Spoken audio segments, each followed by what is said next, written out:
Bhojpuri industry में हमने के पहले से देखता आवत बानी स कि भोजपुरी में जितने बड़का बड़का कलाकार बा लोग उ लोग आपस में लड़ेला आ जैसे ही सामने आवेला तभी बात खत्म हो जाला। अब बीच में के पिसला जनता। वैसे ही हम लोग देख रहे हैं कि अभी विधानसभा का चुनाव लड़ रहा है तो एक दूसरे पर लोग कटाक्ष कर रहे हैं। जितने भी भोजपुरी के सुपरस्टार हैं वो एक दूसरे पर कटाक्ष कर रहे हैं। खेसारी लाल यादव को देखिए पवन सिंह पर बोल रहे हैं, पवन सिंह को देखिए खेसारी लाल यादव पर बोल रहे हैं, खेसारी लाल यादव फिर निरहुआ पर बोल रहे हैं, निरहुआ फिर विपरीत खेसारी लाल यादव को बोल रहे हैं। मतलब एक दूसरे को लोग एक दूसरे के पर इल्जाम लगा रहे हैं, विवाद में घिरे हुए हैं। अभी चुनाव चल रहा है, चुनाव में लोग एक दूसरे को बोल रहे हैं कि ताकि हमें इनके सहानुभूति से इनके विपरीत बोलेंगे तो हमारा जितने भी वोटर होंगे हमको लोग वोट करेंगे। और उधर बीजेपी वाले हैं तो खेसारी लाल यादव को टारगेट करेंगे, इनके जितने भी विरोधी होंगे वो हम लोग को वोट करेंगे। राजनीति में ऐसा ही होता है, लोग किसी एक दूसरे को इतना ना टारगेट कर देते हैं कि लोग समझते हैं कि हम जितना बोल रहे हैं वो सही बोल रहे हैं। इन लोगों को ये नहीं पता होता है कि हम लोग सामने जाएंगे तो कैसे गले मिलेंगे, कैसे एक दूसरे से बात करेंगे। ये लोग इतना एक दूसरे को टारगेट करते हैं, एक दूसरे को बोल रहे हैं कि समझ में नहीं आ रहा है इन लोगों को कि बोलना क्या है, कहना क्या है, समझना क्या है। जनता जितने भी है, दर्शक जितने भी है, सबको समझ जाना चाहिए कि ये एक दूसरे को बोल रहे हैं कब तक, जब तक इनका काम ना हो जाए, जब तक इनका काम बन ना जाए। ये लोग फिर आपस में जब एक होंगे तो देखिएगा कि गले मिलेंगे, एक दूसरे से बात करेंगे, एक दूसरे के साथ खाना खाएंगे, चाय पियेंगे।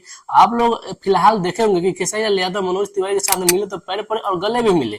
मतलब ऐसा हो गया कि इन लोग एक दूसरे को बोलेंगे, उस समय इन लोगों को दिमाग में नहीं आता है कि मेरे भैया है या मेरी इंडस्ट्री के अपना इकलौता आदमी है। ये लोग इन लोगों को समझ में नहीं आता है, जब सामने होते हैं तब समझ में आता नहीं ये हमारे भैया हवन, ये हमारे अपन आदमी हवन। तो बीच में कौन पिसा रहा है? तो जनता, दर्शक। दर्शक इतना बुर्बक हो गया है कि कोई इसका झंडा ढो रहा है तो कोई इसका झंडा ढो रहा है। मतलब यार हद हो गया है। मतलब हम लोग एक दूसरे को सपोर्ट कर रहे हैं, ये लोग अपने में जाकर मिल जा रहा है। अब बताइए कि ये लोग जब मान के चलिए कि हमारा कोई आदमी है और किसी के विपक्ष में बोलता है तो हम अपने भाई को सपोर्ट करेंगे, लेकिन फिर वही जाकर उससे मिल जा रहा है तो हम सपोर्ट किसको करेंगे?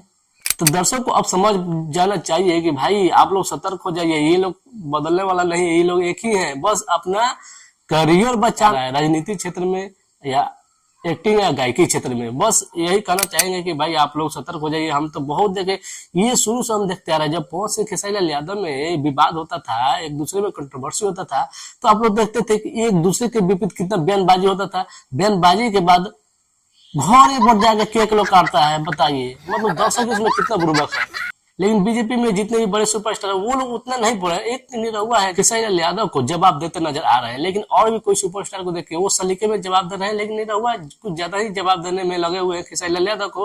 क्योंकि निरहुआ का कहना है कि खेसारी लाल यादव जिस तरीके से बातें बोलते हैं वो बोलते नहीं, वो हक देते हैं। मतलब उनके जो जुबान से जो भी बातें निकलता है वो अच्छा नहीं निकलता है। उनको समझ में नहीं आता कि बोलना क्या है, कहना क्या है।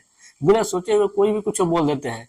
अभी हाल फिलहाल में उनका सबसे ज्यादा वायरल हो रहा है क्लिप, वो जो बोले हैं अपनी पत्नी के ऊपर कि मेरी बहन है जो बाहर में सपोर्ट करते हैं, अंदर है जो पत्नी है। मतलब इस बयान को लेकर सभी लोग खेसारी लाल यादव को ट्रोल कर रहे हैं और इसमें पवन सिंह भी मजे लेते हुए ये बातें बोल दिए कि भाई कभी बहन बना लेता हूँ, कभी मेहरू बना लेता हूँ। मतलब ये बातें अच्छा नहीं है। कोई भी बात आप लोग बोले तो सोच समझ के बोले, क्योंकि ये सोशल मीडिया है, सोशल मीडिया पर सबसे ज्यादा वायरल होता है और तैरता है सभी चीजें। आप लोग क्या कहना चाहते हैं इन लोगों के बारे में कमेंट जरूर बताइएगा। चैनल को सब्सक्राइब कीजिएगा, ज्यादा से ज्यादा सपोर्ट कीजिएगा। मिलते हैं अगले वीडियो में, तब तक के लिए नमस्कार।